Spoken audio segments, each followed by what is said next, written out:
자, 명의 신탁에는 세 가지가 있죠. 이자간 또는 중간생략형 또는 위명 세 가지가 있는데 그것을 제가 그림으로 그려봤습니다. 우리 조금 전에 살펴봤지만 좀 어려운 표현이죠. 이자간, 이렇게 갑을간을 말하죠. 갑이라는 신탁자가 을에게 명의신탁 약정을 하고 등기를 넘겨놨습니다. 우선은 공무원이나 그런 사람이겠죠. 우리 좀 전에 봤지만 이런 약정 보이고 등기도 보입니다. 따라서 갑이라는 신탁자 즉 소유권자는 진정 명의회복 즉 소유권에 기한 명의회복으로서 찾아갈 수 있습니다. 그러나 갑을 간의 신탁 약정은 보이고 등기가 무효를 하더라도 누구에게 제3자에게 대하지 못하기 때문에 의뢰한 친구가 그 땅이나 건물을 팔게 되면 제3자는 선악불명을 무조건 치닫습니다. 이 결론은 갑이라는 신탁자가 의뢰에 등기 넘겨놨다가 의뢰한 사람이 믿는 도끼에 발칙해요. 그래서 이 친구가 팔아버리면 얘는 소유권을 뺏긴다. 그런 뜻이 되겠죠. 지금 계속 나옵니다만은 신탁자, 갑이 소유권자, 즉 빨간 것으로 칠한 게 소유권자니까 잘 보시기 바라고요. 누가 소유권자라는 것이 중요하거든요. 갑이라는 신탁자가 수탁자와 신탁 약정을 하고 등기했다 하더라도 이런 약정 무효, 등기 무효다. 그래서 갑이라는 진짜 소유권자 즉 신탁자는 나중에 을로부터 진정 명의회복, 무엇에 기한? 소유권에 기한 회복을 청구할 수 있다. 그러나 그렇다 하더라도 의뢰 등기가 무효죠. 그렇다 하더라도 의뢰한 사람이 무효 등기임에도 불구하고 제3자가 팔아버리면 특히 제3자는 선악불문하고 소유권을 취한다. 그러니까 결국 갑이라는 사람은 부동산 소유권을 잃는다. 그런 뜻이 되겠습니다. 표를 좀 보도록 하겠습니다. 이자간 명의신탁이죠. 신탁자 갑이 자신의 부동산을 을에게 등기하는 경우죠. 양자간, 이자간은 그렇게 어렵지 않습니다.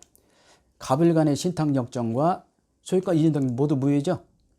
갑을 간의 신탁 약정 무효, 이전 등기 무효인데 따라서 소유권은 신탁자 갑에게로 갑니다. 그죠? 조금 전에 봤습니다만은 그래서 갑은 명의신탁 약정이 무효이기 때문에 무효인 경우는 해지할 수 없다고 했죠. 결국 이 경우 신탁자 갑은 소유권에 의해서 진정명 회복을 청구할 수밖에 없다는 거, 이게 간단합니다. 이게 기본이란 말이죠. 이자간, 갑을 간의 명의신탁 약정, 무효, 등기 무효. 무효이기 때문에 소유권은 갑에게 있고 갑은 나중에 진정명 회복으로 찾아갈 수 있고요. 그런데 을이라는 사람이 부동산을 매도해버리면 그 사실을 알던 모르던, 다시 말해서 명의신탁된 부동산이라는 것을 모르던 알던 무조건 소유권 취득하기 때문에 갑은 소유권 잃는다. 그러니까 명의신탁하지 말라. 여기에 법의 주안점이 있습니다.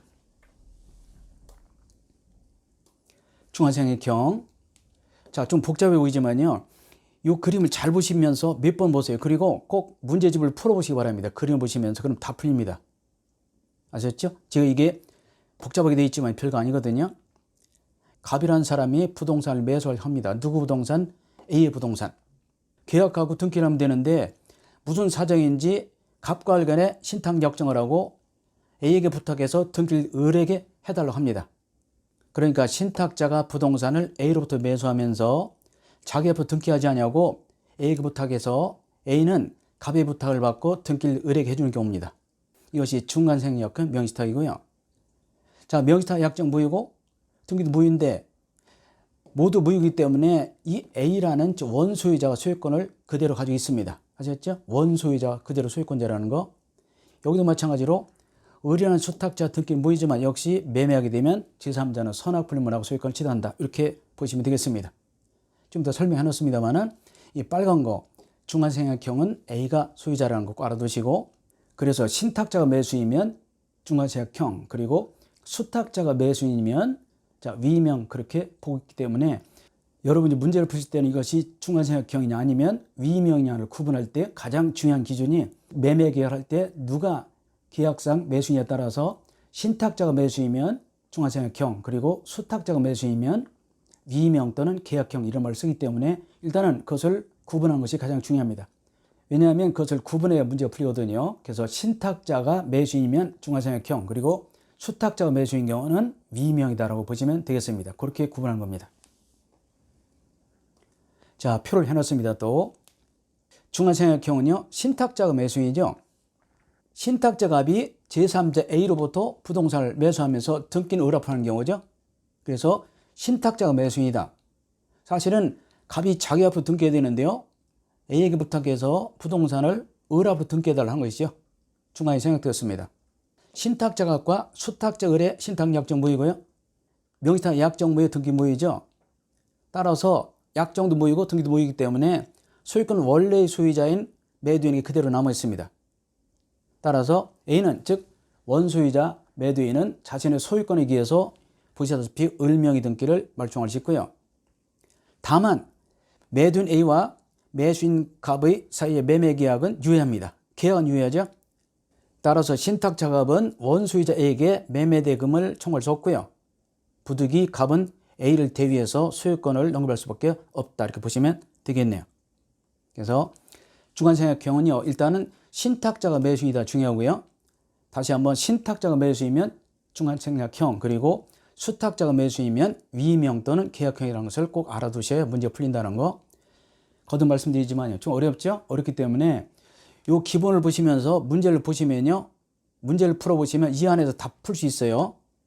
약간 어렵게 나오는 것 같지만 그러나 이 내용 마시면 문제가 다 풀리니까 그냥 추상적으로 읽지 마시고 우리가 먼저 배웠던 집합건물법은 그냥 쉽잖아요. 전위 부분, 공용 부분. 여기는 그렇지 않기 때문에 굉장히 추상적이고 어렵게 느껴집니다. 그래서 공부가 좀 덜 된 분들한테는 그냥 제껴라 그런 얘기도 하기도 하는데요. 그러니까 문제가 꼭 나오고 어떤 때는 2문제씩 나오기 때문에 그냥 제끼기는 위험 부담이 큽니다. 그래서 꼭 나오는 부분은 어려워도 꼭 풀어봐야 돼. 이 부동산 실명법을 익히는 방법은 무조건 제 강의를 듣고 실명법에 관한 민법 문제집 또는요 기출문제집을 꼭 풀어본 것이 정말 중요합니다. 그런 문제 다 풀립니다. 문제를 풀면서 보시면 이해가 됩니다. 제가 문제 풀라수 잘 안 했잖아요. 문제를 풀면서 푸셔야 이해가 된다. 꼭 풀어오시기 바랍니다. 뭐 문제집 어떤 거 좋습니다. 기출문제집, 이상문제집 구하셔서 풀어보시면 다 풀립니다. 계약형 또 위임형 명의신탁은요. 잘 보시면 신탁자와 수탁자 간에 약정을 합니다. 갑이라는 사람이 우리가 돈을 주면서 야 A로부터 땅을 사서 건물 사서 네 앞으로 등기해줘 이렇게. 좀 전에 봤지만 신탁자가 매수인 경우는 중간생략형 그리고 수탁자가 매수인 경우는 위임형이라는 거 알아두시기 바라고요. 계약형 명의신탁은 자 신탁자, 수탁자 간에 약정을 했어. 약정 뭐이죠? 갑이라는 사람이 우리에게 자금을 제공하고 A로부터 땅이나 건물을 사줘. 등기 네 앞으로 하고 이런 경우는 수탁자가 온전한 소유자 되고요. 매도인이 모르는 경우는 그렇지만 안 경우는 계약 전체가 무효되고요. 안 경우는 도로 매도인이 소유자가 됩니다. 주로 선의가 많이 나오고 매도인이 그 사실을 몰랐다면 수탁자가 소유권자가 되고 수탁자가 등기를 받게 되면 이 매수인이 바로 수탁자다. 매수인이 수탁자인 경우를 계약형이라고 한다는 거 알아두시고 자, 좀 어렵기 때문에 또 도표로 정리해봤습니다. 자, 수탁자가 매수인이다. 자, 조금 전에 봤던 그림 생각하시면서 신탁자 갑과 수탁자 을 간에 여기다 약정, 즉 자금을 제공하고 수탁자 을이 선의 매도인 A하고 매매계약을 체결한 후 수탁자 앞으로 등기하라. 수탁자가 매수입니다. 이때는 수탁자가 매수이고 수탁자가 소유권을 갖습니다. 이 경우 보통 매도인 A가 선이라면 매매계약 유효, 약정 무효, 등기 무효이기 때문에 의뢰하는 사람이 소유권을 취득하죠. 수탁자가 소유권을 취득하는데 따라서 매도인 A와 매수인 을 간의 매매계약 유효하기 때문에 을은 확정적으로 소유권을 취득합니다. 누가? 수탁자가. 그런데 매도인 A가 악이다. 소유권은 매도인이 그냥 남아있습니다. 그래서 이 경우는 매도인이 A가 악인 경우는 매매 무효, 약정 무효, 등기 무효이기 때문에 소유권은 그대로 A에게 남아있다는 것 중요하고요. 2번은 잘 안 나오지만요. 1번은 너무 잘 나와요. 경매에 취득할 때는요. 매도인의 선악불문하고 무조건 취득합니다. 경매 절차를 반복하기 어렵기 때문에 경매에 취득할 때는 매도인 A의 선악을 불문하고 무조건 을이 소유권을 취득한다는 것이고 신탁자 갑이 수탁자 을에게 제공한 대금을 돌려받으려면 부당이득 반환청을 행사해야 된다는 것이지 뭐 소유권 이전 등기 청구라든지 유치권 행사할 수 없다는 것. 이것이 계약 명의신탁이 되겠습니다. 공부되신 분은 금방 이해가 될 것이고요. 공부 안 된 분은 무슨 소리인지 전혀 모를 겁니다. 여러분들은 그래도 너무 쉽게 포기하지 마시고 이 내용을 문제를 풀면서 보시면 다 풀리니까 문제집을 꼭 풀어보시기 바랍니다. 아셨죠? 자, 여기까지가 민사특별법 끝인데 끝까지 오신 분이 많지 않아요?